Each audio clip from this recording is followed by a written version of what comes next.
on the Education Committee. Mr. Hassam, I just want to check that we are recording and online. Yes, we are, Chair. Thank you so much. Colleagues, as you may know, the Western Cape Provincial Parliament, via the Education Committee, has submitted 4 letters so far to the NCOP requesting extension. And I will ask the procedural officer to come in after me just to fill in with the extra information. And to date, at 7 o'clock today, the NCOP has still not replied to us regarding the request for extension on the billable. The NCOP has tabled that they are having a meeting tomorrow, the 27th of March, 2024. And to date, we have, well, as at 20 March, it could have been different, and the procedural officer can just come in after me once I deal with all of the admin and the context for the meeting. As at 20 March, we had received 5,287 submissions. That excludes the oral submissions at public hearings. This is 3,281 written submissions, 1,604 online submissions on the template, 402 WhatsApp submissions. So far, we have had 2,710 people attending public hearings. It was Beaufort West 138, Plettenberg Bay 336, George 1,132, Mossel Bay 514, Paarl 415, Saldanha Bay 175. We have one more public hearing consisting of 2 sessions taking place on the 4th of April in Cape Town, and our date for submission for written submissions close also on the 4th of April. Colleagues, it is with a heavy heart that we are actually in this meeting today, because in terms of the Mandating Act, provinces are required to submit negotiating mandates on respective Section 76 legislation. And that is the context of today's meeting, because I do not want the views of the public to be lost, because we have not received an extension on the request for extension on the bill. I'm going to first start with allowing everyone just to please introduce themselves, and then I'm going to jump straight into taking hands and views on the respective matters. Thank you so much, colleagues. If you can please just introduce yourselves. Good morning, Chairperson Gillian Postman, alternate to this committee. Thank you so much. Good morning, Chair. Christopher Fry, member of this committee. Thank you so much. Good morning, Chair. Honorable member of this committee. Thank you so much. Good morning, Chair. Philip Christus, member of this committee. Thank you. I just want to check, Ms. Hassan Musa, if you've received any apologies. Chair, I've just received one apology from member Sayed. He's having difficulty signing in. He indicates that he will be using his phone in a few minutes. No problem. I'm sure it will come up on the panel. Okay, colleagues. The advice I've received so far is that in order to ensure that the people of the Western Cape's voice is not lost during this process of public participation with the NCOP, that we submit the full matrix to date that has been filled in with a legal cover letter, for lack of a better word, to indicate that we, unfortunately, as the Western Cape, have not had sufficient time to conclude. It is very difficult for me to understand the reasons why, since there is a 3-week gap between tomorrow's 27th of March meeting in the NCOP and the 17th of April meeting in the NCOP dealing with their final mandate. So it really does boggle my mind why, as the Western Cape, we cannot submit our mandate on either the 5th or the 8th of April, for lack of a better word. So I'll take hands on the matter now. Thank you. I'm just going to put my camera off in the meantime.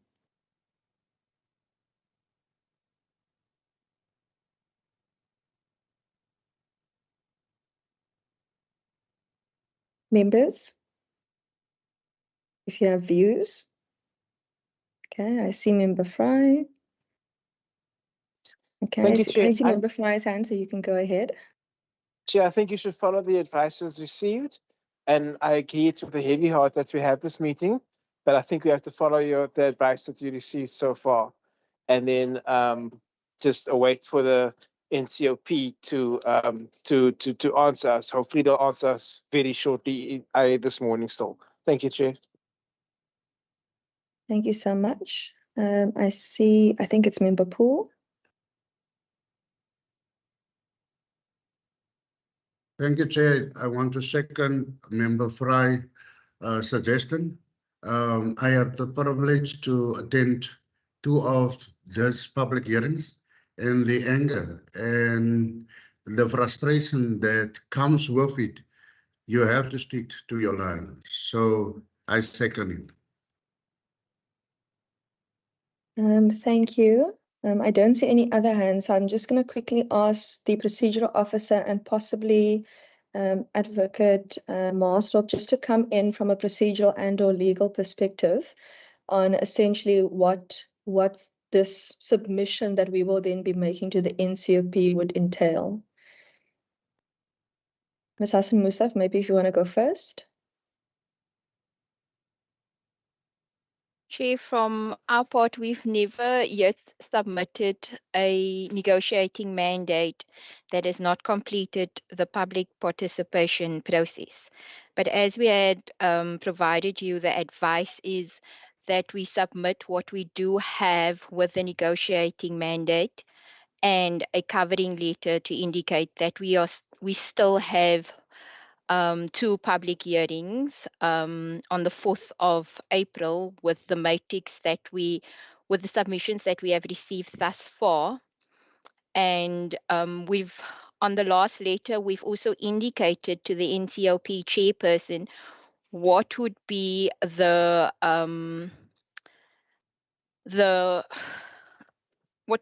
issue, the legal impact if we submit it late or we submit those afterwards.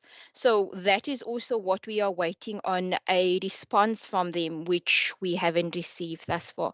Ben, if you want to come in and add in that before going to Advocate Marsdorp. Thank you, Chair, and good morning, members. I agree with Wasima. I think from our side, we would advise the committee to at least submit something so that, as the Chair indicated, that the people of the Western Cape are not left out of the process. Since the NCOP has not responded to our request, so we wouldn't know what would be the status of a negotiating mandate if it is submitted later on. So our advice is that the committee must develop a provincial stance on the bill today, and then that to us would be the formal negotiating mandate on the bill for the Western Cape. Thank you, Chair. And then later on, we can also indicate that we will submit other submissions that would be submitted after the 4th of April. Thank you, Chair. Thank you. I just want to quickly take Member Christian's hand before I head over to Advocate Marsdorp. Thank you, Chair. I would want to also hear what Advocate Marsdorp say, but this is I agree with the previous speakers, but this is, I don't know, what to say, but to say that you don't want these people that have had the time, and we had quite, a bit of, Paul was extremely full, and I think the 4th will be also crowded with people who want to have their voices heard. I don't know, Chair. I mean, if we now submit what we have, and I think that is the best to do, but the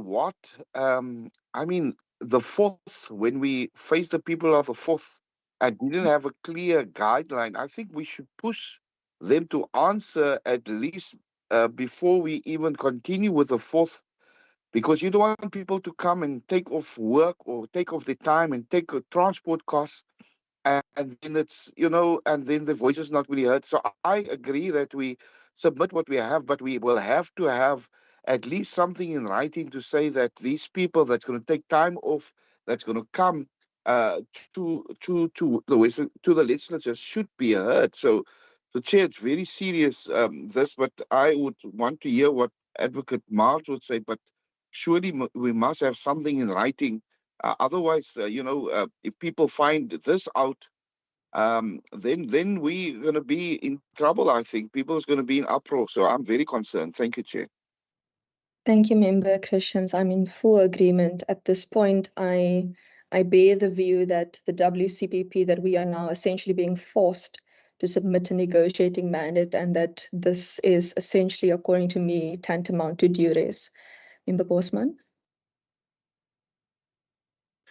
Thank you, Chairperson. Chair, I want to agree with Member Christians that we are shortchanging the people of the Western Cape. And I'd like Advocate Marstorp in his response to perhaps answer my question with regards to whether our public participation process on this piece of legislation can then be considered as meaningful public participation, because besides the Powers Bill, the COVID-19 pandemic, I can't think of any other, besides maybe the Children's Commission, I can't think of any other piece of legislation in this Parliament that has garnered so much interest from members of the public. And we've taken people across this province, we've taken views from people across this province in packed community halls. And this is something that's very close to their hearts. The least we can do is to make sure that their views are adequately represented and fairly represented in our negotiating mandate as well as in our final mandate. So maybe if Advocate Marstorp can touch on that, and also maybe if Advocate Marstorp could answer the question around whether there's parliamentary precedence for this. Has this ever happened before, where the NCOP can just force a committee to submit a negotiating mandate without having actually considered the public views? Because if my understanding is correct, the committee hasn't actually looked at the matrix of views, because that's still being compiled, or I might get that wrong. Thanks, Chair. Thanks. Member Bosman is absolutely correct. In the document that you would have received, members, the matrix so far, there's only 2,385 submission in that document. This means that out of the submissions as at 20 March, there's approximately 2,902 submissions that we simply have not had the time to populate on the matrix due to insufficient time. Further, we are still receiving daily submissions, so the final tally of submissions from the WCPP might actually exceed the 5,287. Further, there has not been time for the legal advisors to respond to the respective matrix, because some members and stakeholders have requested amendments. Further, there's also been insufficient time for DBE to respond to the matrix. This is usually then followed by the committee receiving adequate time to apply their minds on how they feel about the bill. And this is then usually followed by clause consideration, as well as consideration of the bill, all of which takes time because you need to meaningfully consider it. And at this point, I also want Advocate Marstorp to please indicate, if we take a position on this bill today and submit a negotiating mandate to the NCOP, are we allowed to reserve our right to withdraw that negotiating mandate if they give us an extension, and to withdraw that negotiating mandate and send an amended negotiating mandate after our last public hearing on the 4th of April, given that the final mandate date will only be the 17th? Because at this moment, my personal view is that we are essentially being forced to submit this now under duress. That is my personal view on this now. Advocate Marstorp. Good morning, Chairperson, and to the colleagues and the other members in the committee. Chairperson, there are a number of questions that were posed to me, questions which I will attempt to respond to, given that this is in real time, as opposed to having had time to interrogate the substance of the questions in a more comprehensive way, firstly. Secondly, it is true that we have been faced, as this committee that is, has been faced with stringent timelines. Now, this committee, all other committees in all other legislatures are aware of, and I'm sure very familiar with the turnaround times and the agreed cycles that is that emanates from the NCOP process. So I'm very mindful of the NCOP cycles, and I'm very mindful of the dates and times when this will arrive at our legislature. And one can certainly list the dates and times that this committee met on the bill, etc., be it as a committee or be it in the form of the various public involvement opportunities. Thirdly, this bill has excited countless numbers of people because substantively the bill speaks to every household, and the bill potentially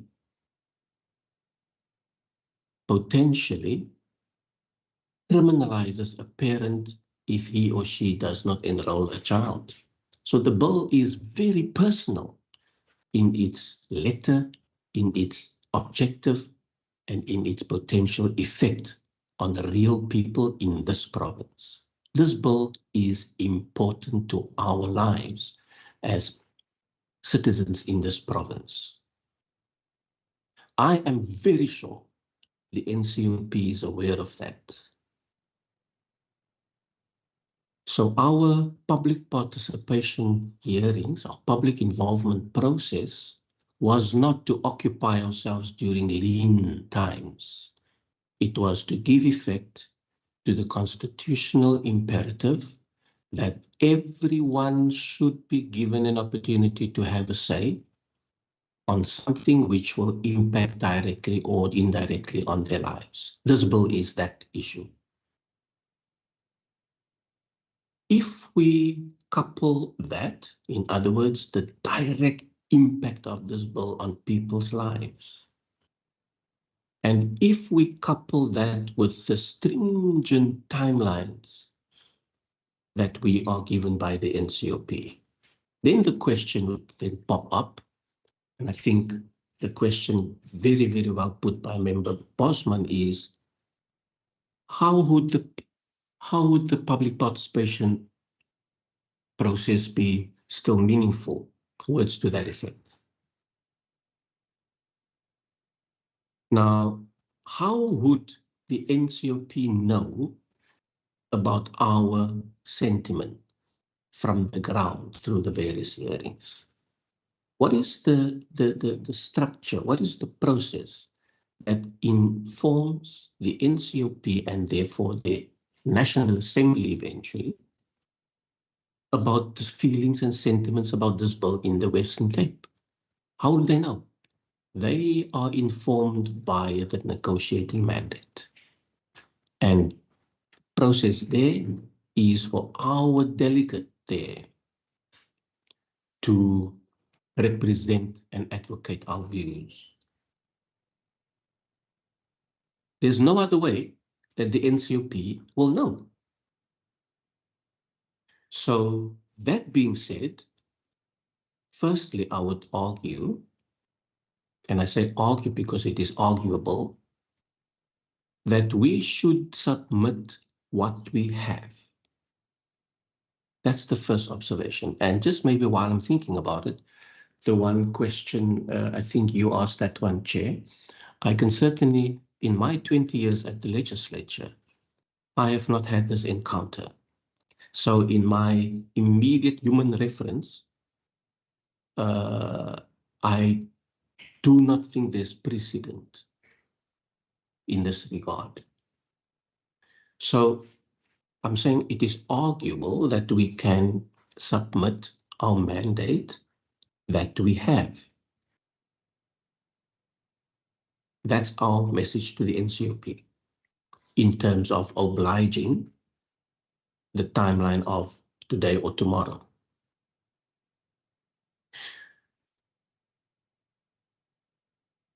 But that's not the full story, because not all our citizens have spoken.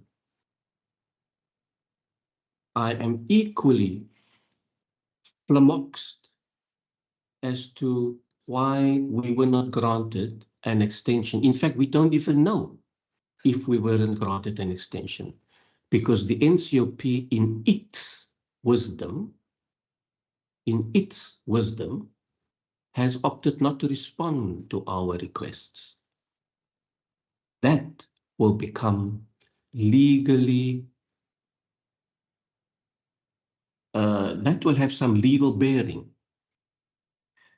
if this matter should be challenged, if this bill and the process that informed the bill should be challenged.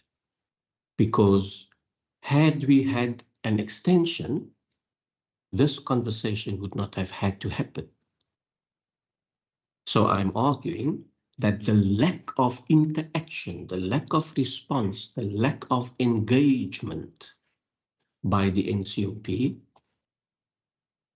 is unfortunate, but certainly exposes the bill and makes the bill constitutionally vulnerable. I say the lack of, because if they reverted to us and gave us reasons, we could certainly then engage them on the reasons. But the absence thereof, certainly in my view, compromises the process. In addition, if we look at the issue of timelines, of course, Chairperson, one can understand why there should be timelines, because there is a need for structure and for predictable structure. In other words, all legislatures must submit their respective views in the form of mandates by a certain time. It makes sense to have a cut-off time.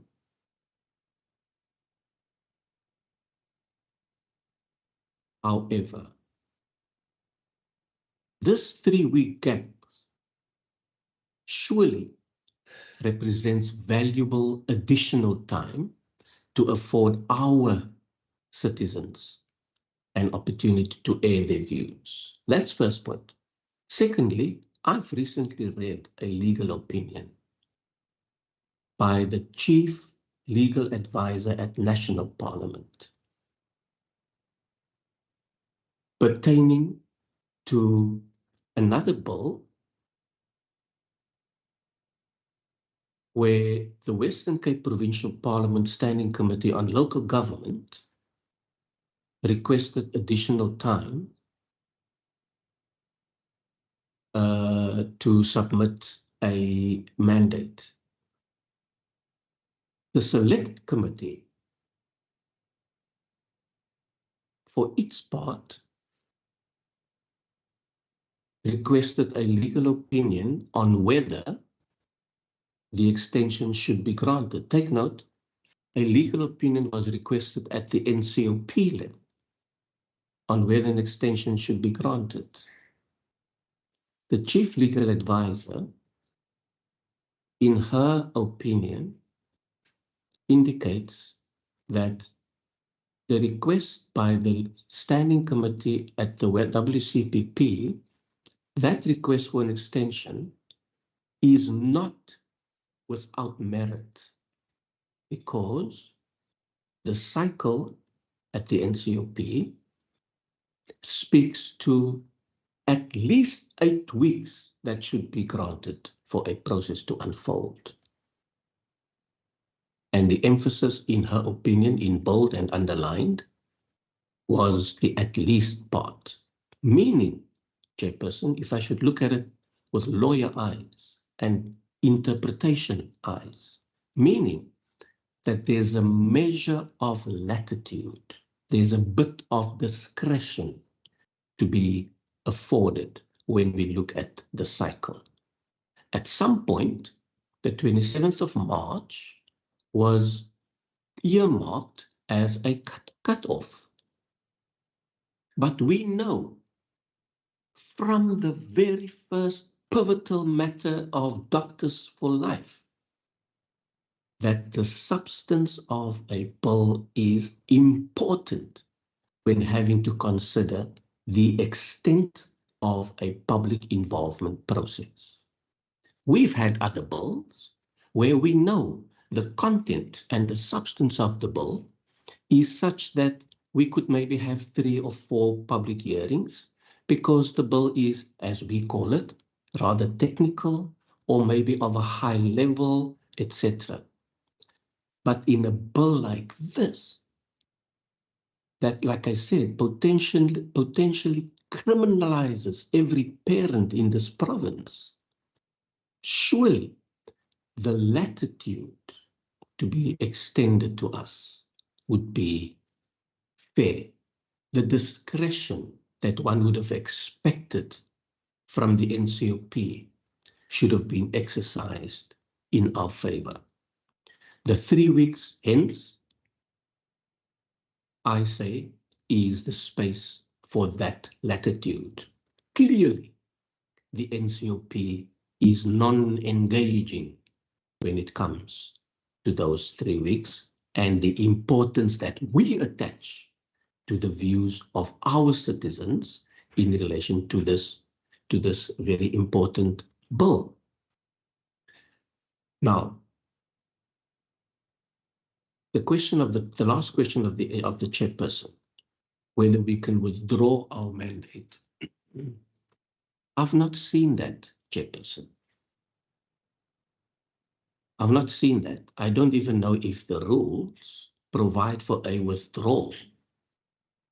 I can almost argue that a final mandate is a means to amend one's negotiating mandate, if I should try to work within the rules. A negotiating mandate is our, if you like, first sentiment. And if it is submitted, obviously a process immediately unfolds once it is submitted. It's not just a document that is emailed to a procedural advisor on the other side, and they now have the document and it's sitting in some folder. Obviously not. It is a submission with substantive input, and that input is considered, hopefully factored in, and hopefully used to amend a draft legislation. So the withdrawal part, I'm not sure about. Like I said, I don't think the rules even provide for that, but I can conceive that a final mandate is an opportunity to amend one's initial mandate in the form of the negotiating mandate. I am not confident, chairperson, and I say this with caution. I'm not confident that the time afforded this committee, the non-engaging demeanor of the NCOP, the very stringent timelines, our half-baked negotiating mandate because of an imposition of a date of the 27th, notwithstanding a 3-week lull, if you like. I'm not confident that all taken into consideration will not make this legislation, this bill, vulnerable. And then, in addition, chairperson, that's just on the substantive matters as well as on the procedural matters. But in addition, we've heard plenty input. We've seen countless slides in respect of the financial implications of this bill. Now, of course, we had the FFC, who to the best of their ability and with the information at their disposal, gave us an input. We also had an input from senior officials at the education department. But their input, I say with respect to them, was not comprehensive because one, it's not their forte, two, it's not their portfolio, and three, they weren't prepared for the questions in that regard from our committee. So in respect of considering the if you like, integrity of this bill, as far as its financial implication is concerned, I am sure that that issue will also inform our mandate, and I am sure that that issue will equally be raised at the select committee level, at the NCOP level by our delegate, because it is part of the integrity of the bill, the substance of the bill, as well as the financial impact thereof. It will certainly be raised there if we are not confident or convinced of its financial prudence, then that is certainly part of our mandate. We do not support the bill because we are not convinced of its financial prudence. So I'm saying all of these considerations considered, I'm not confident that the process as it has unfolded, in other words, all our hearings and the sentiments and the submissions we received, the lack of engagement, I can almost say the disrespectful lack of engagement by the NCOP, because we can't engage them on the reasons for the refusal. We just don't have any indication. That's why I say the disrespectful lack of engagement with another constitutional entity in the form of our legislature, the dubious financial information we've received, at least from the sponsoring department, as well as the lack of exercising of its discretion. And here I refer to the legal opinion from the Chief Legal Advisor at National, that there's a discretion. All of that considered, Chairperson, I hope will inform our mandate. But just maybe to round off, Chair, unless my colleague Ben Daza and my colleague Wasima Hassan Musa can indicate otherwise, I'm not sure whether the rules provide for a withdrawal. And I would almost argue that a final mandate is a means to amend an initial mandate. Thank you, Chairperson. Thank you so much, Advocate Maasrop. I just want to check, what would the effect be of the submissions from today towards the 4th of April that will be coming in? If we submit what we have with, lack of a better word, legal cover letter today for the NCOP or tomorrow when they need it, what would we have to do as a committee? Would we have to stop the written submission procedure? Would we have to cancel the public hearing? My concern is if the NCOP comes back today after we have this meeting, after our meeting concludes, and before the 27 March deadline, and say, okay, you have an extension, what would the legal effect be? Would we have to stop our written submission? Would we have to postpone our public hearing? Because I would not want to prevent the people of the Western Cape from being able to put their views. And I'm saying this now in context of you indicating that, you know, the final mandate could arguably be what one submits when one wants to amend a negotiating mandate. And I also just want to find out, and maybe this is actually a question to the committee, that I think the time has essentially come to a point whether we may need to request the Speaker to seek senior counsel regarding the legal recourse available to the WCPP, if any, regarding the lack of response and reasons to our request for extension, especially given this 3-week gap where there's still time to submit a negotiating mandate. I'm just going to take Member Christian's hand. So I just want to see if there are any other hands. Okay, I'm just going to take Member Christian's hand quickly, and then I'll hand back over to you, Advocate. Thanks. Thank you, Chairperson, and thank you to Advocate Marsdorp and the others for their inputs. Chairperson, I hear what you're saying, and I think it would be an injustice if we don't put up a fight. I really feel that. We need to, if they don't come back and they don't respond, we are doing the people of the Western Cape an injustice. That is my biggest concern. As I say, there's no way, Chairperson, that we can cancel the meeting of the 4th, the public hearings of the 4th. It's out in public domain. People are geared up. As Advocate Marsdorp says, it affects all of our people. It affects the people. This bill speaks to the people.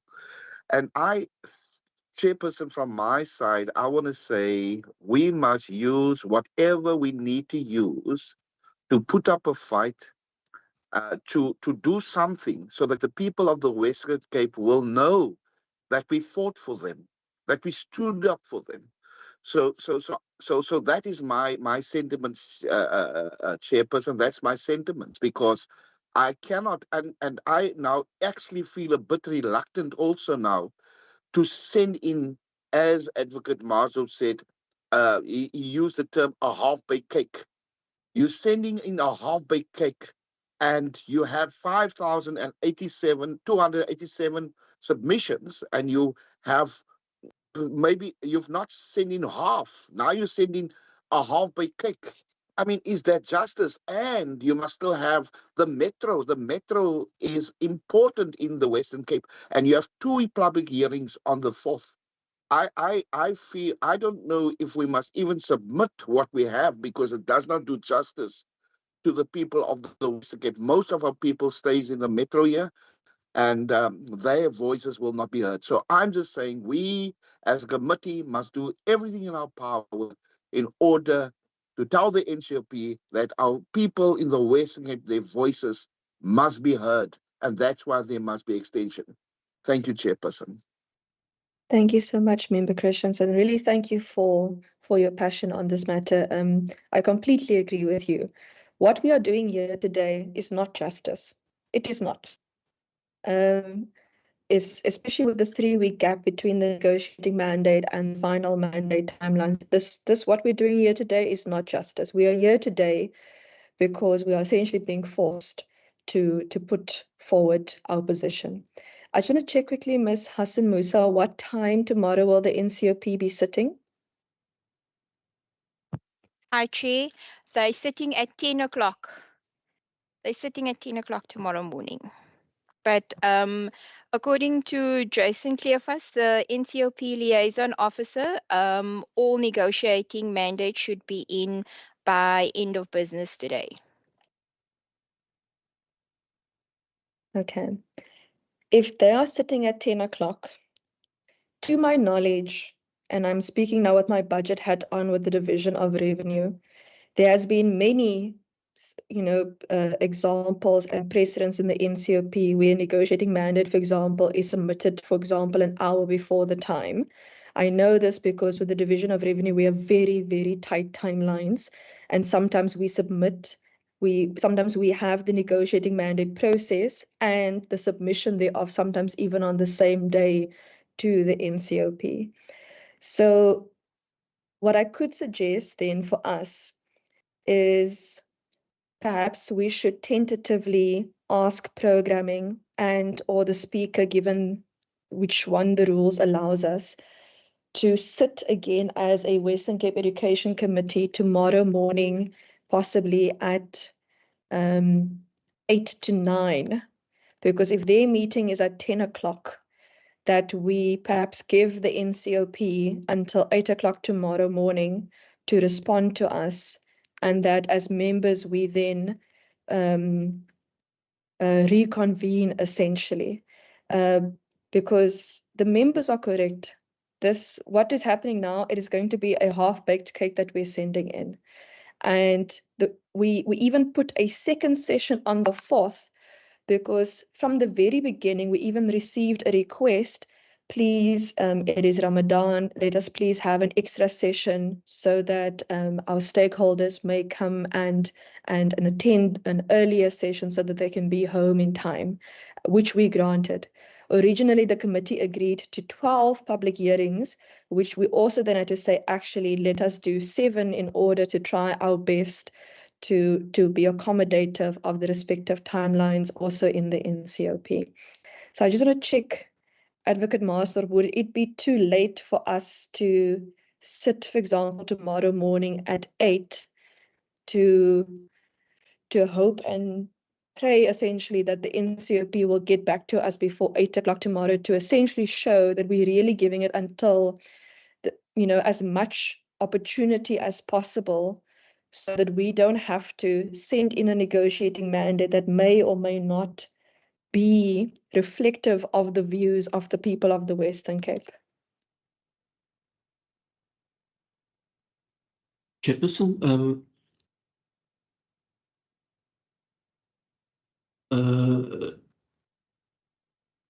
this is very much within the domain of procedure, but I want to just maybe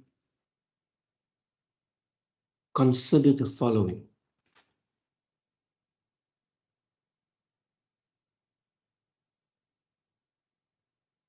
And this is where I may even disagree with member Christians with the position not to submit a half-baked mandate. I said, by giving a mandate at the set time,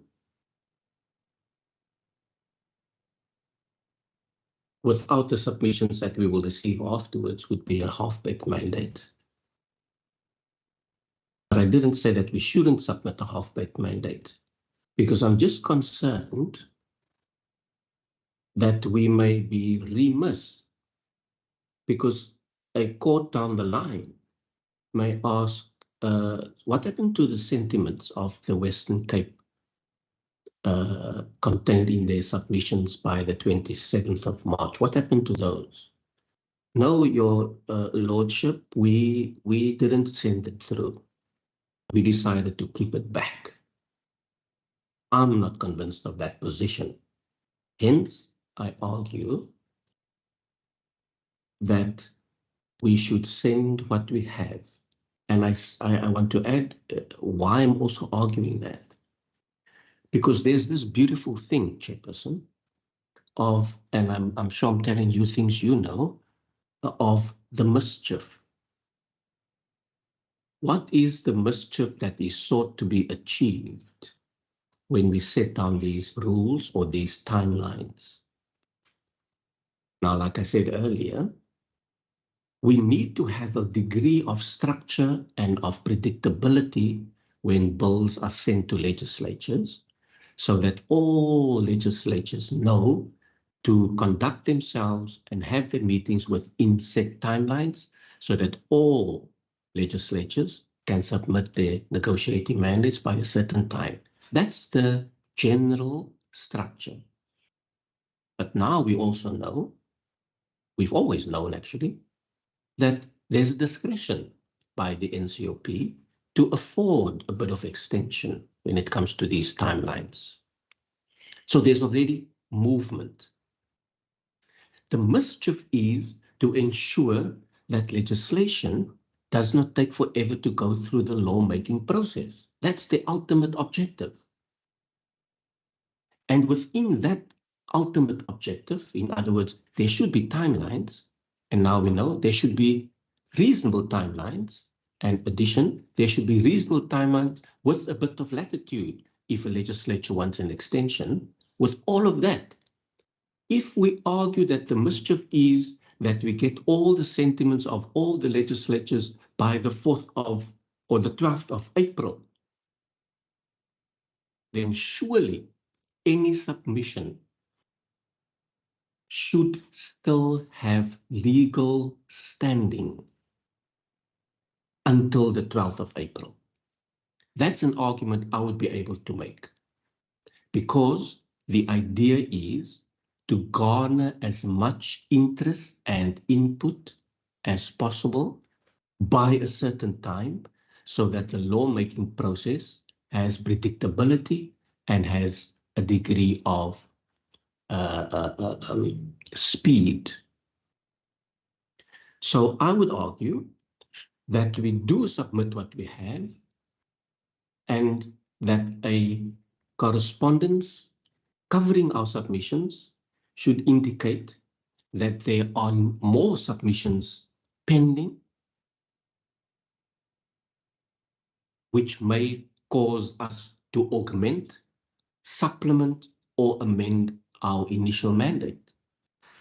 I'm just arguing, Chairperson, that we can't withhold, and I'm arguing that submissions received do not lose its value because of timelines. We should submit it if we have it, at least until the 12th of April. But like I said, that's just my interpretation of the mischief. I'm sure that procedurally my other colleagues can add to that, but I'm not aware of submissions being dismissed or ignored because it was submitted after a particular timeline. Thank you, Chair. Thank you so much. Member Bosman and then Member Christians.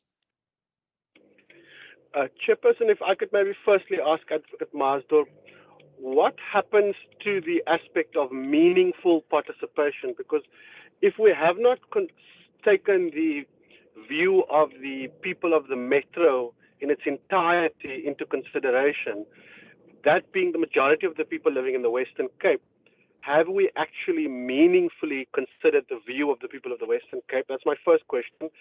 And I want to agree with Advocate Maasdorp that we should submit something if we follow the logic that the negotiating mandate is our first sort of stab at giving a mandate, and that the final mandate is our opportunity to either amend or confirm our mandate once we've taken the other views into consideration. So I do think that when we send the submissions, if we decide to do that, the chairperson should indicate that this mandate is a negotiating mandate that has been, where the committee is giving it under duress because we do not have the full view of the people of the Western Cape, because a large chunk of those people are in a municipality that we've not been able to get to. And I think also you should, the displeasure of the members of this committee that we are being required outside of our normal parliamentary schedule, especially now that we're busy with the budget, to bend over backwards to accommodate the NCOP. Because I remember from the last meeting the NCOP had, the NCOP clearly said that they are in no mood to entertain the Western Cape. So I think if the NCOP shows such disdain for us, it should be, we should note our displeasure at being treated this way. I don't understand why the NCOP thinks that the people of the Western Cape doesn't deserve a meaningful and fair opportunity to participate. I'm not sure what the rush is to pass the piece of legislation. Thank you, Chair. Thank you, Member Christians, and then Member Syed. Thank you, Chairperson. Now I hear what Advocate Maasdorp was saying, and I did not say that he said that we must not. I just referred to the halfway cake. It was my view that, you know, most of the people of the Western Cape has not been heard. Chairperson, the dilemma I think we are sitting with, and I don't mind if we submit with a covering letter to say that, you know, most of the people's views is not being heard. My dilemma that I'm sitting with and that the committee is sitting with, what about the 4th of April? You know, if we submit and we don't get any correspondence, how do we then go into a meeting, a public participating process, not knowing if these people's submissions will be heard or not heard? It's problematic in that regard. So that's why I said, Chairperson, we must do everything in our power to make sure that the people of the Western Cape, and especially now the Metro, that's the bulk of your problems, are being heard. So I think proactively as a committee, we must also think about the 4th. Yes, we submit now, but what about people that submit after this, until the 8th or the 7th, whatever the case may be? So that's my biggest concern. And as Member Bosman said, I wrote it down here that, meaningful public participation. Can we say if the Metro is not taken in consideration, and I would think 2/3 of the people is here, is it meaningful public participation? So, Chair, just, question marks about what happens from tomorrow onwards until the 4th, the 5th of May. What happens to that? Do we continue? Do we discontinue? And I think we should get a response from the NCOP, and we should do everything in our power to make sure that our voices are heard. Thank you, Chair. Thank you so much, Member Syed, and then I'll give back over to Advocate Marsdorp.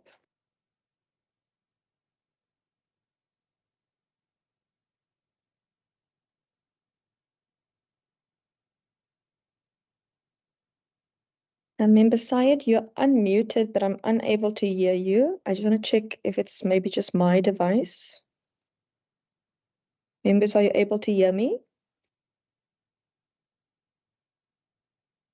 Yes, we can, Chairperson, Chair. we can hear you. Okay, Member Syed, maybe just mute yourself and then unmute yourself again.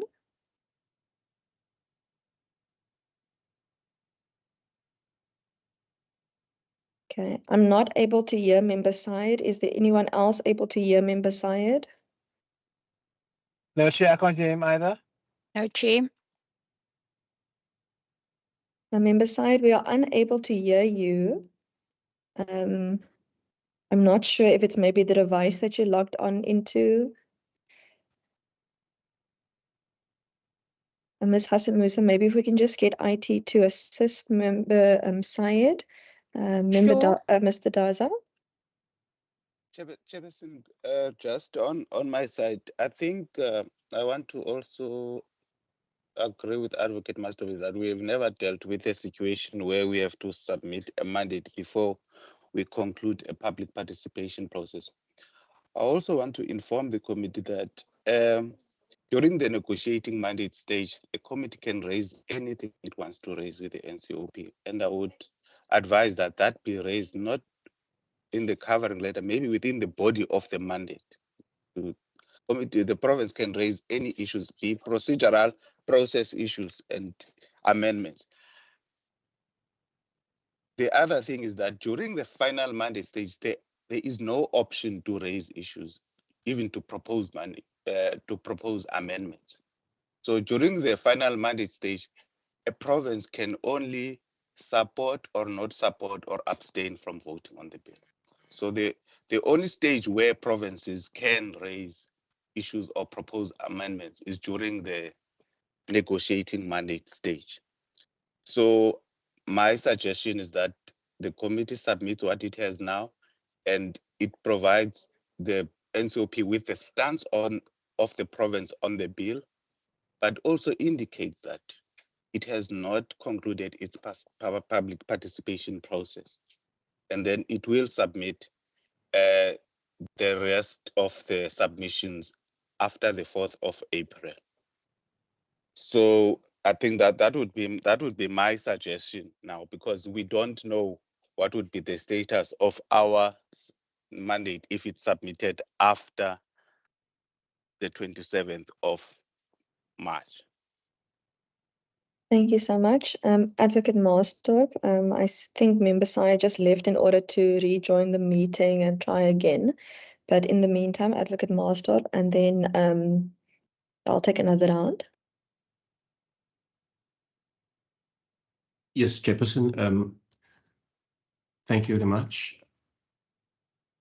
I will proceed because I also see that member side is trying to get back in, but that's for the chairperson to manage. Chairperson, yes. Would the public involvement process still be meaningful if we do not have a mandate that involves the submissions from the metro? That's my understanding of the question. Chairperson, let me say from the outset that numbers in and of itself do not indicate meaningfulness. So if we receive 10,000 submissions or 3, it doesn't add to the meaningfulness. However, it's one of the factors to be considered, whether a process itself was meaningful. We know as a committee, there have been plenty public hearings where 3 or 4 people arrive. We would have spent 50,000 rand to get there, including adverts, accommodation, traveling, catering, and 5 people arrive. And we do not question the meaningfulness of the bill, the process, or the expense. So it's one of the factors to indicate meaningfulness. However, mindful of the nature of this bill, its pervasive impact on every household,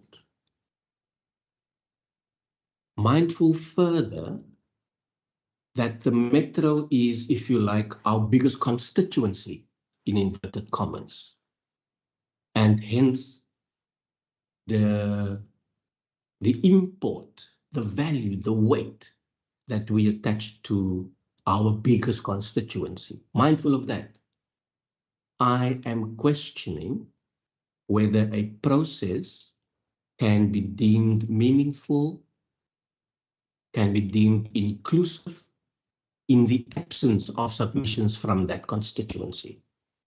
So if we are not afforded the time and opportunity to convey the sentiment of our biggest constituency, then the process as we conducted it during this cycle of public involvement would not reflect the aggregation of our Western Cape views, because the bulk of it potentially would be absent. Would the public involvement process still be meaningful in the absence of the Metro's views? I argue no, because that constituency represents the biggest chunk of our province. Take note, on the assumption, and fortunately history helps us here, on the assumption that the Metro will generate as many input and presence and attendance as the other districts in our province.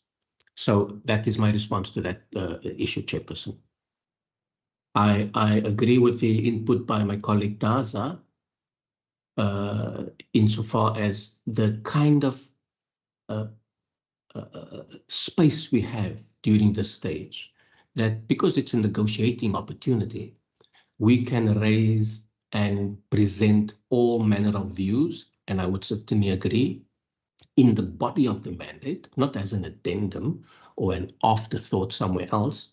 In the body of the mandate, we can raise any manner of views or position, so that in due course, if this becomes litigious, that is part of the record during our negotiating stage. Thank you, Chair. Thank you. Ms. Hassan Musa and then Member Syed. Chair, thank you. We have received a response from Advocate Mandela for the Secretary to the NCOP, and they have not changed the deadlines, so we have not been requested an extension on the negotiating mandate. The dates remain the same. Have they given us reasons? Can we put it up? What was received?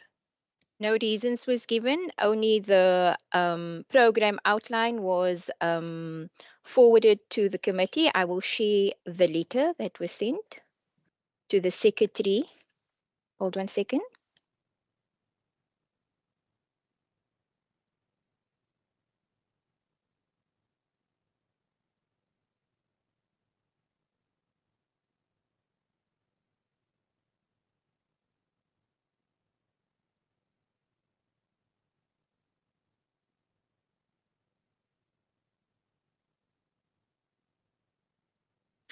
Chairperson, please excuse me from the meeting. I have to unfortunately join another meeting.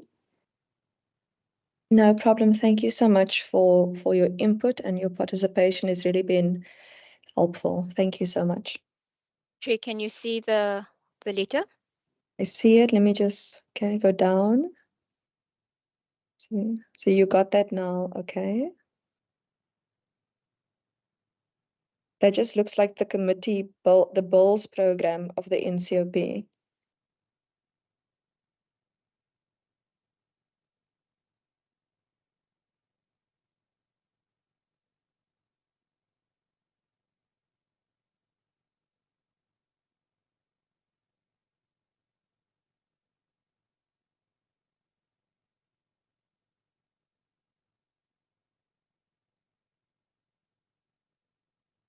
Okay, but that looks like a general letter regarding legislation.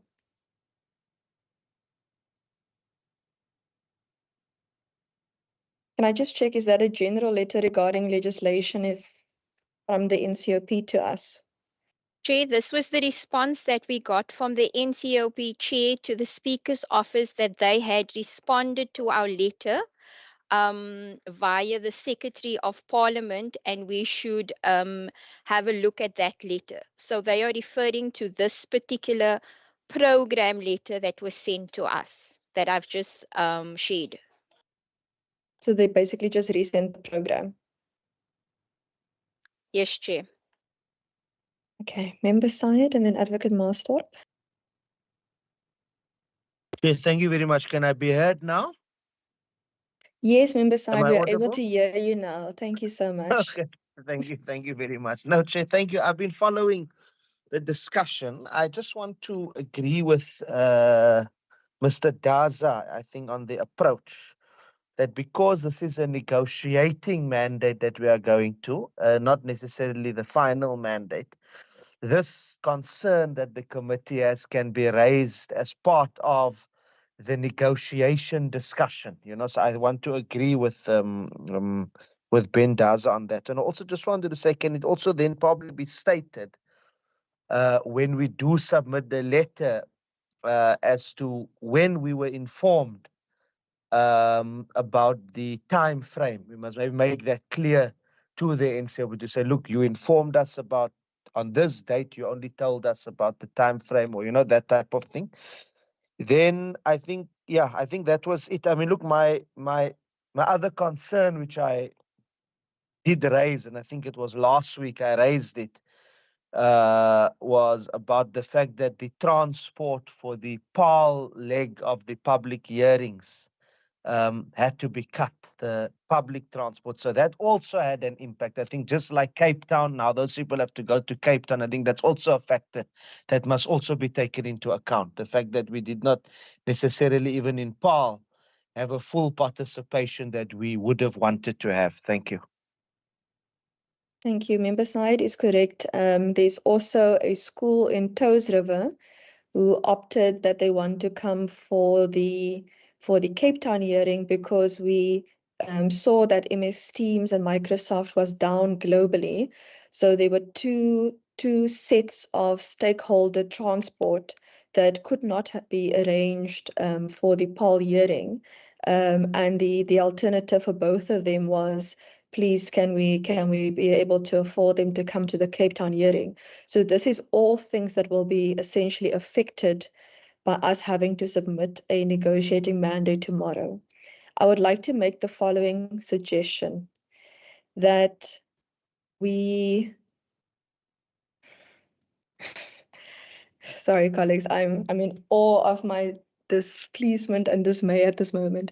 Let me just quickly take Advocate Marstorp's hand because my emotions are just, I'm very upset at this moment. Thank you, Advocate Marstorp. Thank you, Chairperson. Chairperson, in the previous meeting, it was decided to communicate with the NCOP and ask for an extension. We did communicate with the NCOP. Between myself, Mr. Daza, yourself, and Ms. Hassan Musa, we crafted a letter. Some people draft letters. We craft letters. We crafted a letter to raise our sentiment and to raise the issues which are pertinent and important to us in this lawmaking process. And we shared this hope with the hope that the NCOP will favorably revert to us. In a very focused way, we raised these issues. I just scanned through the letter we received now from Mr. Pindela. And the image of me swatting a fly off my nose comes to mind. Because you see, Chairperson, that correspondence sent to us is an indication of a lack of application by the drafter of that letter, by the sender of that letter, and probably, presumably, by Mr. Pindela himself. A lack of application. Now, why does Mastop say this? Because our letter, a focused one dedicated to the issue of the Bella Bill, one raising pertinent issues that informs our current position and deliberations, in respect of which we want a favorable response for purposes of our process, to safeguard the integrity of our process. What do we get from that drafter of that letter under the hand of Mr. Pindela? We get a lack of application. We get a matrix of all bills irrelevant to us, irrelevant to our concerns, irrelevant to the substance raised in our letter. And he projects it. He purports it to be a response to our letter of the 20th. He, in fact, introduces his letter saying, this is with reference to your letter of the 20th. And then he gives us a matrix, a table of bills irrelevant to our process, not even raised in our correspondence. He is swatting us away as if we're a fly on his nose. The disdain, the disrespect that emanates as a subtext from that correspondence is immeasurable. This is not a legal point I'm raising. I'm a lawyer. I respond to legal stuff. But I'm part of this process. Mr. Pindela is a legally trained official. That swatting letter is dismissive of the WCPP Standing Committee on Education. The negotiating mandate stage allows us to raise any and every issue, as Mr. Syed has mentioned, pertinent to the mandate. If this matter becomes, and most likely it will, become litigious, I would urge this committee to take a stand on the dismissiveness that emanates as a subtext from Mr. Pindela's letter. It doesn't speak to our issues. On the contrary, it speaks to issues irrelevant to the concerns that we have raised. And then he inexplicably says that these irrelevant stuff is a response to our letter of the 20th. There's a dissonance there. There's an intellectual dissonance in the content of his letter and the response that we thought we would get from him. Chairperson, I urge the committee to take a stand and get on record that it dismisses the letter as a non-response to the concerns we raised. Thank you, Chair. Thank you. Okay, I'm going to make a few suggestions then based on the advice received. My first suggestion is that we take the matrix that we have so far and that we add firstly a cover letter, okay, regarding all of these respective happenings and dates and times and amount of letters we've sent. I think we've sent 4 letters so far this year, and that's excluding communication last year, just requesting extension on timelines. Then I would like to suggest that in our essentially half-baked negotiating mandate, that we include our right, reserve our right to seek legal recourse on the bill and its processes. The reason I'm saying this is because we are essentially vulnerable in this bill on constitutional matters now because our public participation is being curtailed and we are essentially now submitting under duress.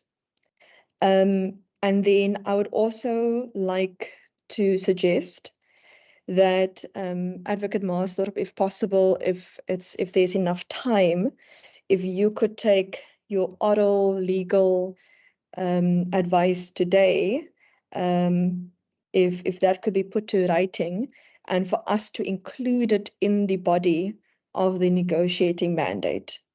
And we could always then add letter or in the cover letter or separate letter even regarding the dismissiveness of the letter we have now received. I would then also further suggest that we then meet tomorrow morning before the sitting. It can also be a virtual meeting to afford members ability to attend online, that we then consider those respective documents for submission to the NCOP. If I could just hear views on this, and then I'll hand over back to Advocate Maasdorp and Ms. Hassan Musa for the technical views. Member Christians? No, thank you, Chair. No, I agree that we do, as you said.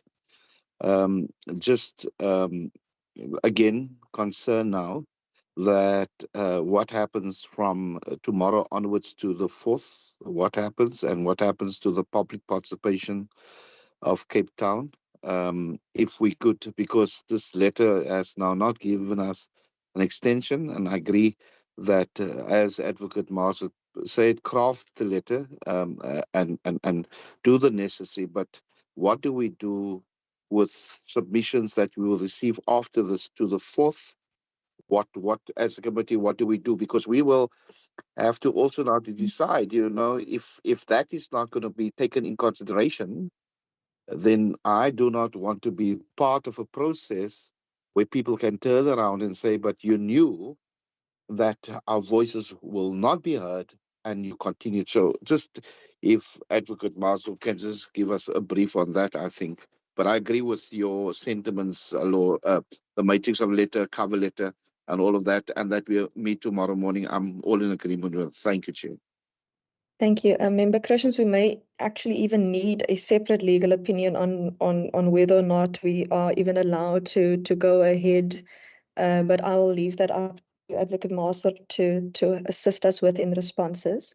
Just want to see if there are any other members that want to put their views on my suggestions. Chair, I think my icon don't want to work.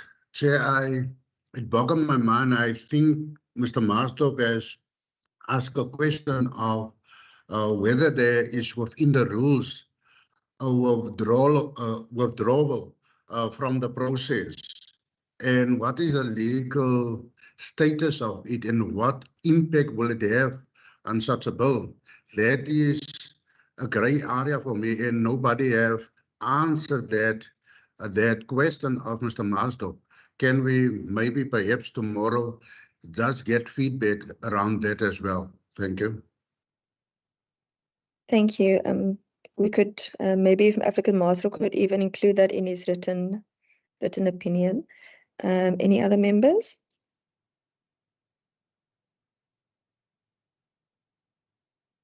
Okay. I'm assuming everyone's then in agreement if I'm having no objections then. Okay. Advocate Marstorp?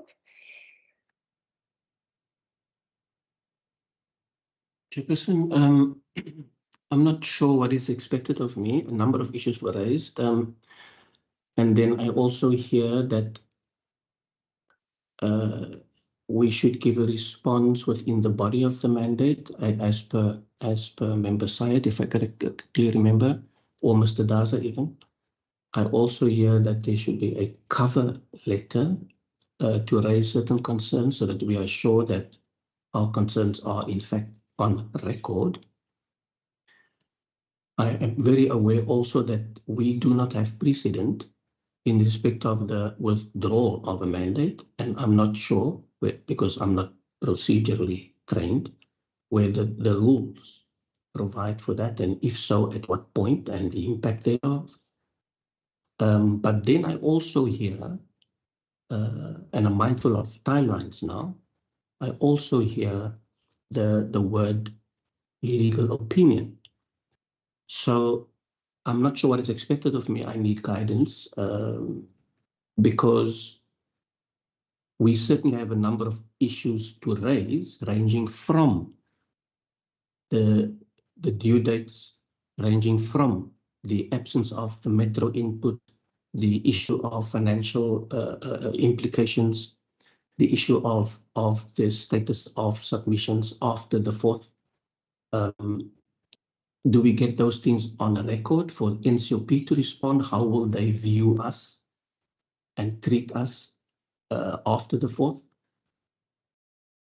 And then, of course, like I said, there are the procedural issues which I'm hoping my colleagues will be able to assist with, given the turnaround time. I'm not sure what kind of assistance. I can certainly assist with drafting, and I say assist, with drafting correspondence to cover the mandate. Yeah, as a cover for the mandate, at least by tomorrow. I'm just concerned that the issue of a legal opinion may take much longer because the issues are varied and unprecedented. And the research will obviously be the biggest investment. So I'm in the hands of the committee, and given timelines, I will urge the committee to be mindful of that. Thank you so much. If we don't have enough capacity, then we may need to then consider requesting Speaker to seek counsel for this committee and Parliament today, even to assist in those legal opinions. But it would be very helpful for yourself to please assist us with the respective cover letter and or procedural legal matters that need to be included in the body of the mandate. Ms. Hassan Musa? I just want to check if there's procedurally anything you would like to add.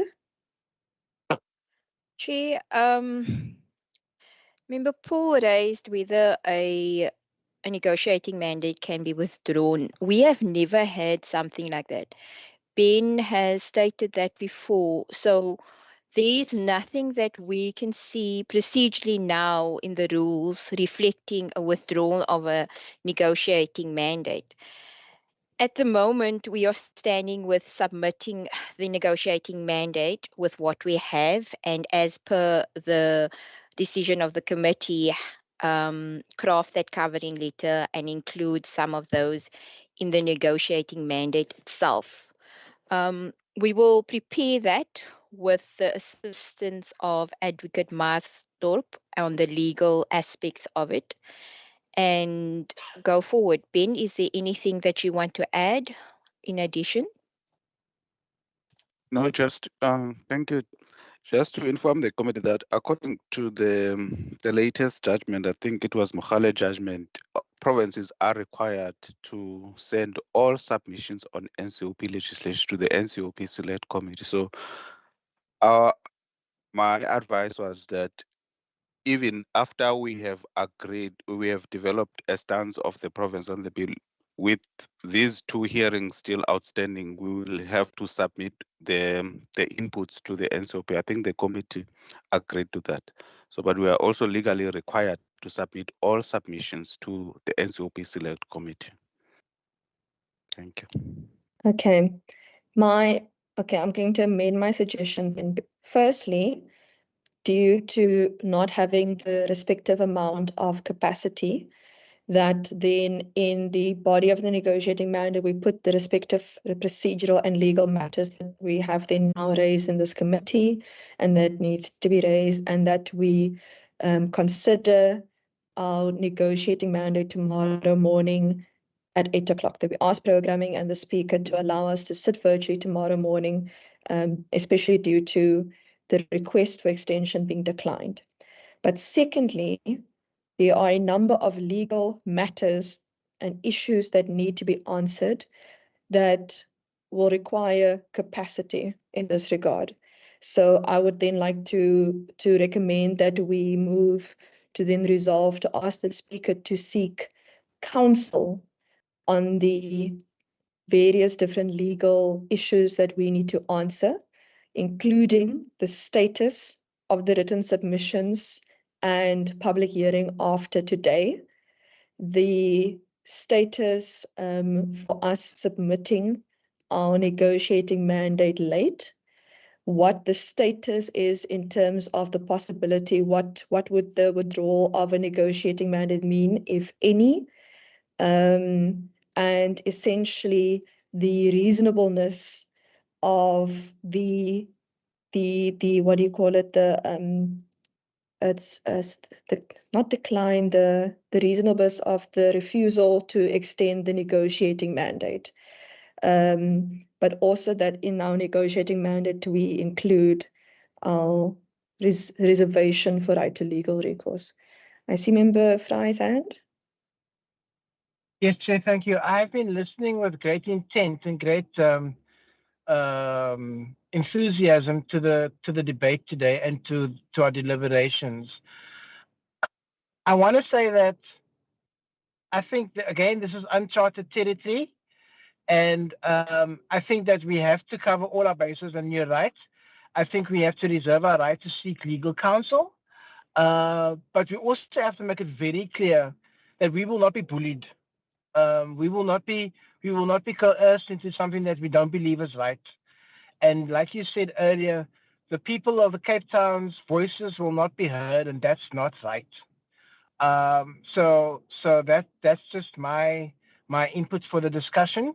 I think we need to seek the legal counsel. I think we need to reserve our right to have the legal counsel, and let's hope that we get an answer.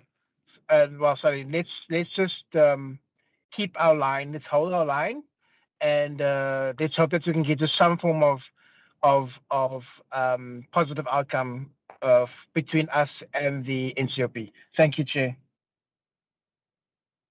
Thank you so much. Are there any other views? Okay, let me just take Advocate Master's hand quickly. I just want to check if that was all clear or if they need some clarity.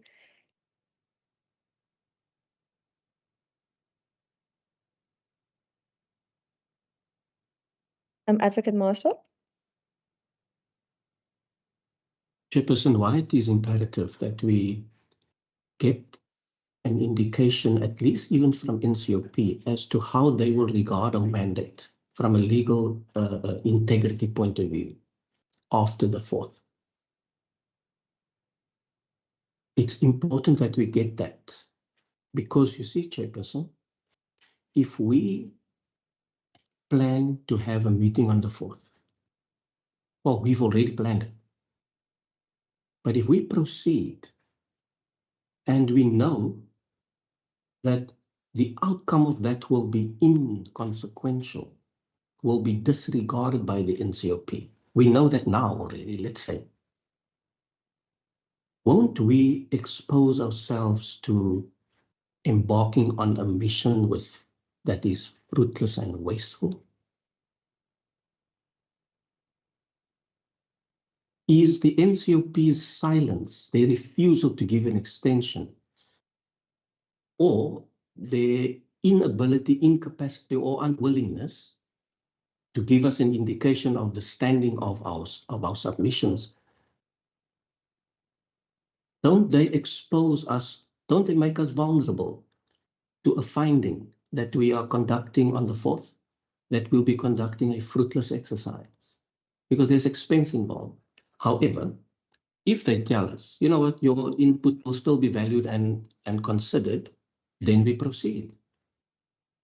I'm just saying that there are additional considerations emanating from the NCOP's silence on these things. So the sooner we get that kind of feedback from them as well.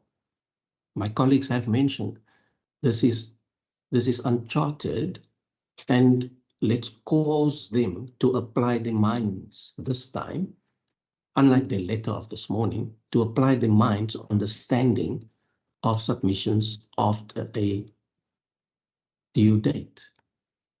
Thank you. Okay. I just want to note that in the 4th letter, we already said that.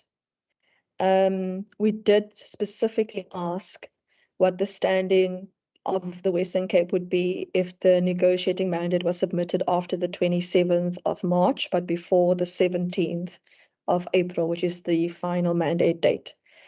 The letter that Ms. Hassan Musa has put up today, which is just a program that they essentially sent to us, does not speak to what the standing of our submissions would be. It doesn't even mention it. So I'm happy to do a 5th letter today to re-ask as a 5th letter. But the reason I've proposed seeking counsel are for 4 reasons. We need to know whether we are allowed to withdraw and resubmit an amended negotiating mandate. We need to know what the status of our public participation process would be if we continue until and on the 4th. That includes written and or oral submissions. We would also need to know whether our public participation process can be rendered meaningful. We would further have to also know what our status would be of submitting a negotiating mandate after the 27th of March, but before the 17th of April, especially given the fact that we know on the NHI bill, the NCOP Health Committee gave the Western Cape a special date to submit their negotiating mandate, and that was voluntarily given by the NCOP. The Western Cape didn't even ask for that particular date. It was specifically given. So there's precedence that the NCOP itself has created in terms of submitting a negotiating mandate after the day that they said. And we also mentioned that in the 4th letter already to them, to which our response that we've seen now is a resending of a program. The next question that I believe Council needs to assist us with is regarding the reasonableness regarding refusal to extend our negotiating mandate, to extend our process for submission, essentially. And then separately, in our negotiating mandate, to put the various legal and procedural matters, reserving our right to legal recourse on the matter, but also essentially saying that we are submitting under duress. And I'm happy to, as a 3rd matter, then write a 5th letter if that might assist with essentially asking the NCOP a final time. You have not responded to what we have asked. You are resending a program instead of answering the questions we have asked regarding legal standing and requests specifically. I'm hoping that clarifies. Advocate Marstorp.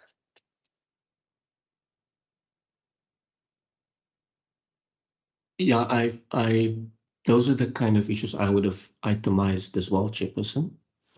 Chairperson, let me just get some clarity. Are those the issues you raised now? Are those the issues that you argue should be included in a letter that covers our mandate? If you can just, if you don't mind, respond to that. I think we need to include both. You've earlier indicated that you may not have the capacity to draft a full legal opinion on all of these particular matters, but the committee has been robust in indicating these are the matters that we need to include in our body of the negotiating mandate regarding procedural and legal items, essentially. And that separately to the negotiating mandate and the items that we will then consider tomorrow morning, that we now ask the Speaker for counsel, essentially, and we can wait until the 5th letter is sent and maybe even consider this tomorrow morning, or we can consider it now, either way, to also get legal opinion on these various matters, but that we also then send a 5th letter to indicate that the items raised in our 4th letter has not been responded to. It cannot be that in a response to multiple questions, we get a resending of a program. I'm hoping that clarifies. Yeah, it does. That we raise the issues that you've itemized. I'm still trying to just figure out, Chair, and if the meeting can just indulge me. I'm just trying to figure out still why then, if those are the issues we raise in the cover letter, in other words, it's on a record for future use, hopefully, why then we still need a legal or counsel to give an opinion on those issues. I was thinking that we raise that with the NCOP and our delegate argues for example, on our behalf, raising all manner of legal issues as well, so that even there it is on the record, but that when this does become litigious, then we'll have ample time to do extensive in-house research on everything, from the possible gaps in the rules, to the issue of reasonableness, to the issue of legality of mandates after a submission date, to the issue of financial implications and the lack of, on the face of it, of finance resources, so that a comprehensive opinion is prepared in anticipation of litigation. For now, we can raise the issues with counsel as part of a brief, and in 2-3 days' time, the NCOP reverts and says you are allowed to amend your mandate. You allow we undertake to give legal consideration to your mandate after the date of submission, and etc. And it makes counsel's brief redundant. I'm just saying that, does it have to be all at once, or can we, because the issue of the opinion won't change our mandate from counsel. It won't change our mandate. I'm just saying that, should we not just bend the request for legal opinion as and when it becomes necessary, so that we can have a very in-depth, thoroughly comprehensive legal opinion prepared? Are we not maybe squeezing ourselves into a timeline that's not necessary now?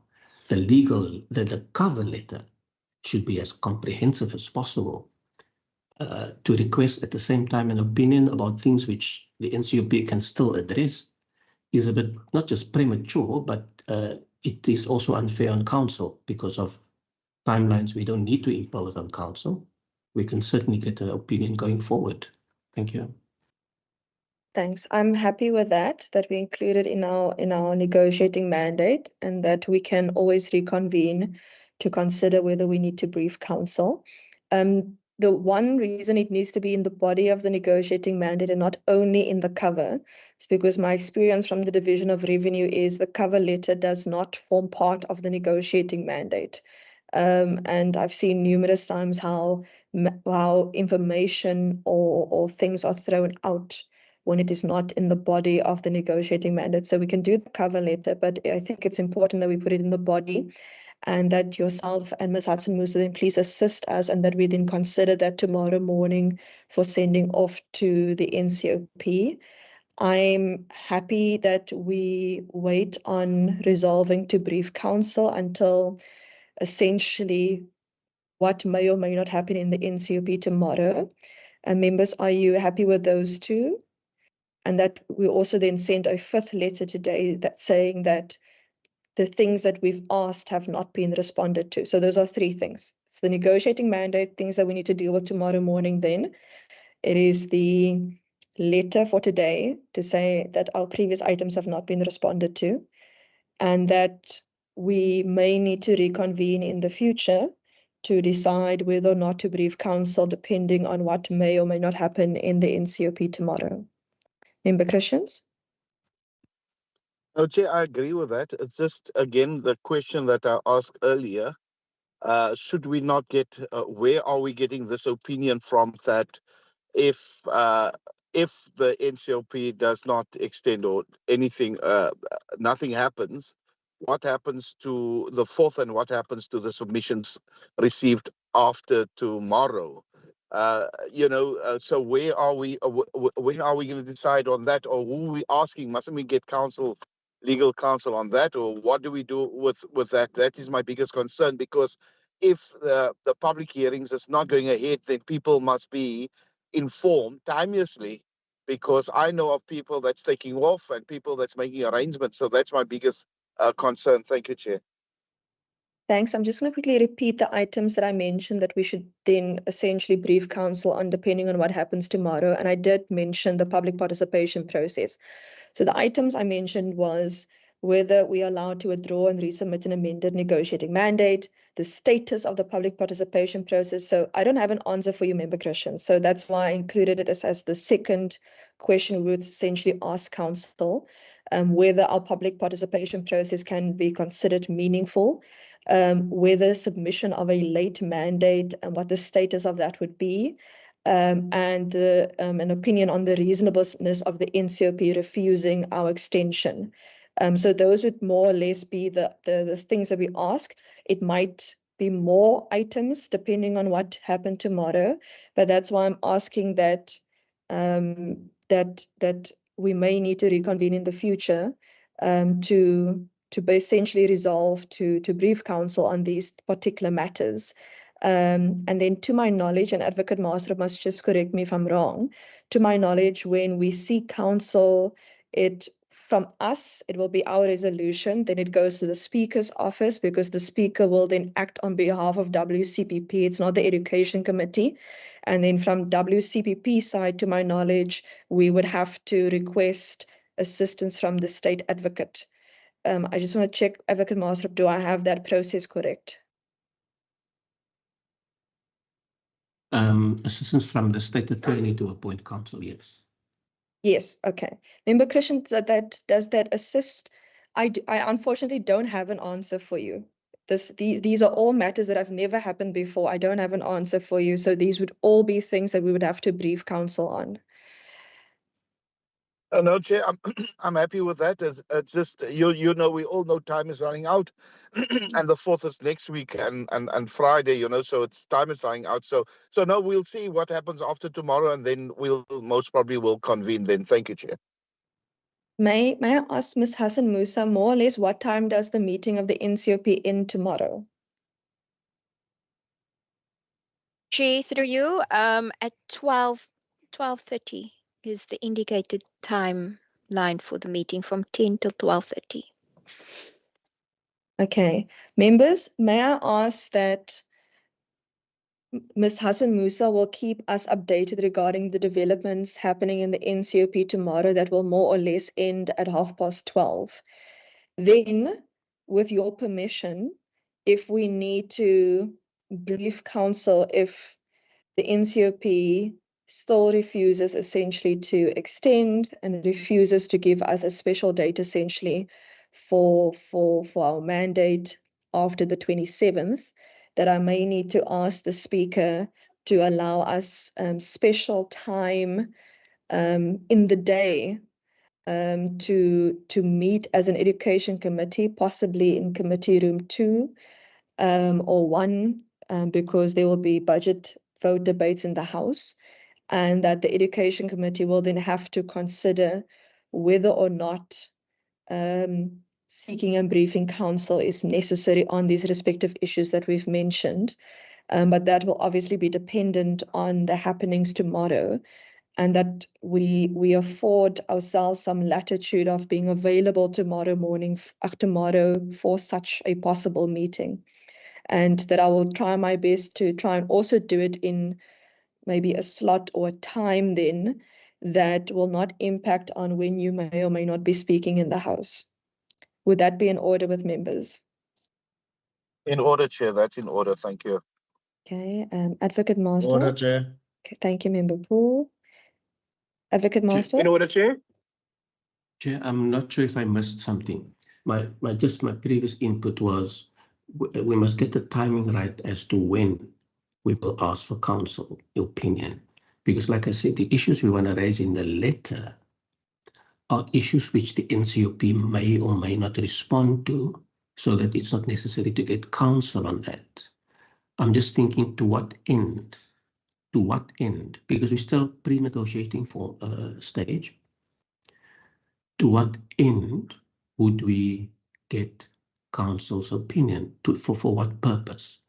If the issues raised in our letter are not addressed yet by the NCOP. If the NCOP, in response to our letter after tomorrow, gives favorable responses, then there's no need for counsel. Could I then just ask directly, to what end, mindful of our letter still going out tomorrow, to what end do we want to obtain counsel input? Okay, I just want to quickly clarify. We are not currently resolving to seek and brief counsel. What we're currently resolving is Deirdre can't just call a meeting at any time. My request is that we are available tomorrow, depending on what may or may not happen in the NCOP. That is my request, because Member Christians is correct that if things do not go our way, we do not have a lot of time before having to decide what happens with the submissions going up and including the 4th and some of the other matters. So the current resolution is not about seeking and briefing counsel. It is about being available tomorrow and us having the flexibility to possibly meet tomorrow, depending on what may transpire from the NCOP more or less after 12:30. I'm hoping that clarifies things on that matter. Thank you, Chair. Thank you. Perfect. Colleagues, if there's anything else, otherwise I will leave you to, oh, I've almost forgot. Separate to this, we also got a letter from FETSAS that I do need to table. And I've asked Speaker for advice on the matter, and he's indicated I need to bring it to committee. So Ms. Hassan Musa, if you can just flight the letter for us, please. Just give me a second, Chair. Thank you.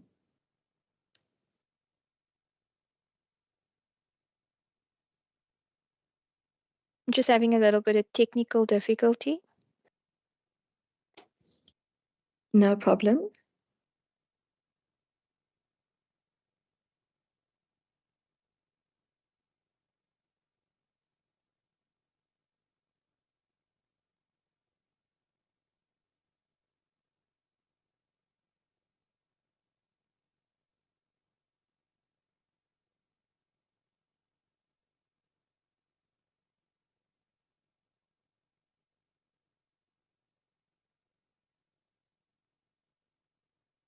Okay, thank you so much. So we've received this letter from FETSAS, and I've asked Speaker's office for advice.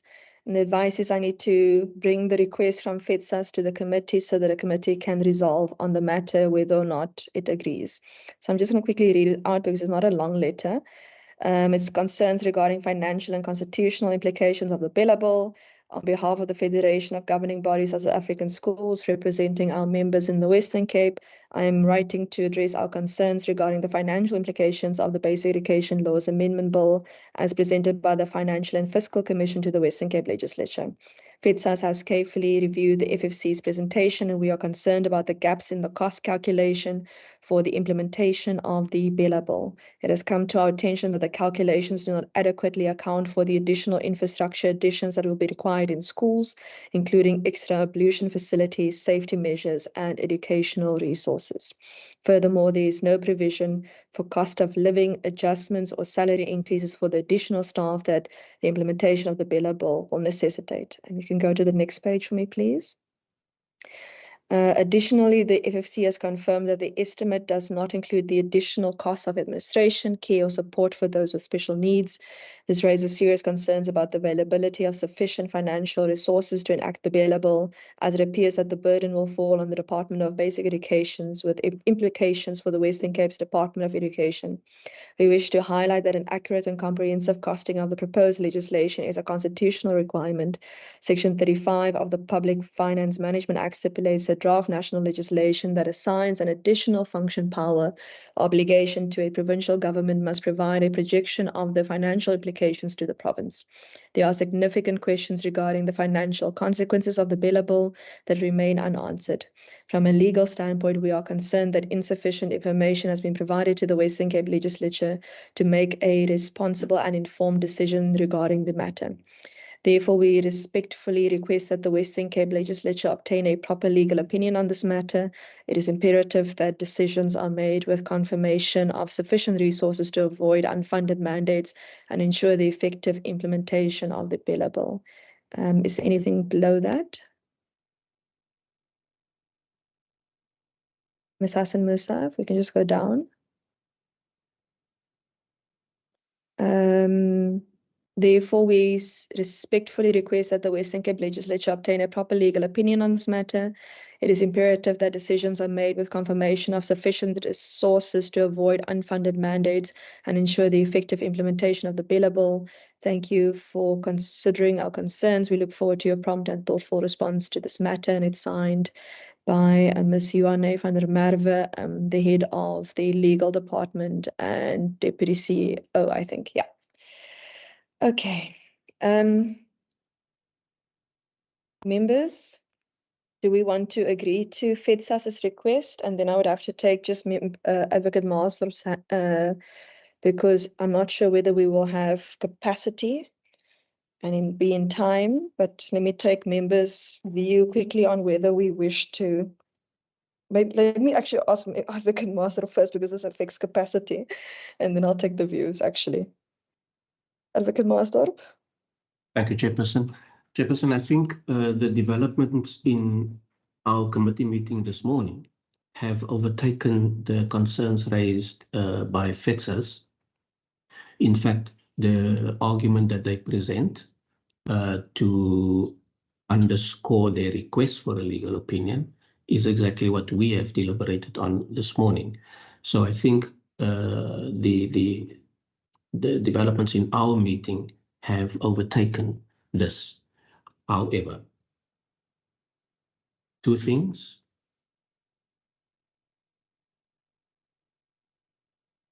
It is the committee's call to ask for a legal opinion. A stakeholder can simply submit a request. We've already made that call. Secondly, I notice that FEDSAS asked that the Western Cape Standing Committee request a proper legal opinion on this matter. With respect, I don't know what the proper legal opinion is, don't know what the word proper in that context means. I'm sure they mean request a legal opinion. So developments in this meeting have made their letter redundant in that we've overtaken their concerns and subsumed it already in our deliberations. Thank you, Chair. Thank you. With that, may I then suggest that we include it in our matrix to the NCOP, and that to respond that we are dealing with the respective matters, or have dealt with the respective matters. Then, Member Fry. Sorry, yeah, I was just going to say exactly the same thing. I was like, this again, we're on uncharted territory. I think that we should include it in the matrix, but also consider the submission with the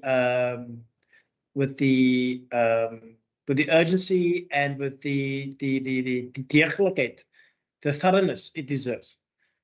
So yeah, that's exactly what I was going to say. Thank you, Chair. Thank you. If we need to meet tomorrow afternoon, we can even include it as part of the possible resolution if needs be. Member Christian? Yes, Chair, no, I agree. I don't think we need a legal opinion. I think we're all aware of what the FFC said, and we're all in agreement that, there's no funding and so on. So I don't think, but I agree that we include this into, with our submission. But I mean, their sentiments is exactly our sentiments, and we are now looking at, how to also, because I think at the end of the day, that is going to be part of our final, if there's extension, our final submission to say all the concerns that we heard from the people of the Western Cape. So I think that is captured, but I think it will be worthwhile just to add it to our bundle. Thank you, Chair. Thank you so much. Are there any other hands? Otherwise, we will then have dealt with this matter as well. Okay. Colleagues, we will then ensure that all of these items are then worked upon today so that we can meet them tomorrow morning. So please keep an eye on your diaries. Ms. Hassan Musa will also keep us up to date regarding the matters happening in the NCOP and whether or not it will necessitate a meeting tomorrow afternoon.